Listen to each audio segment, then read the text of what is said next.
Hello guys, नमस्ते।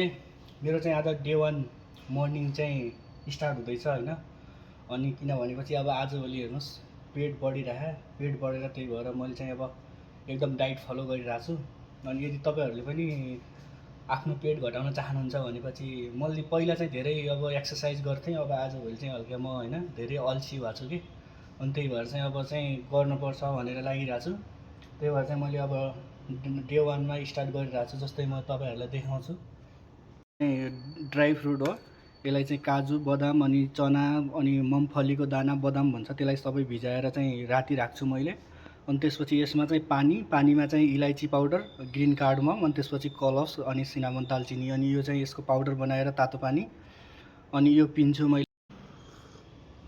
र यसमा धेरै कुराहरू परहेज गर्नुपर्छ अनि धेरै कुराहरूलाई छोड्नुपर्छ। जस्तै अल्कोहल ड्रिङ्क भयो, कोल्ड ड्रिङ्क्स भयो, चिसो पानी पिउन छोड्नुपर्छ। अनि त्यसपछि धेरै खाना पनि छोड्नुपर्छ अनि लाइट एक्सर्साइज गर्नुपर्छ। त्यही भएर मैले चाहिँ अब जसले पनि कति महिनाको पेट हो भनेर गिजाउनु थालेँ गाइस। त्यही भएर पहिला चाहिँ म एकदमै एक्सर्साइजमा धेरै गर्थेँ। मैले अलमोस्ट 5 वर्षसम्म मैले एक्सर्साइज गरेको थिएँ। पछि म अल्छी आएर छोडेर चाहिँ अब फेरि चाहिँ त्यस्तो हेभी वेट त उठाउन त चाहिँ लाइट एक्सर्साइज गर्छु भन्ने छ।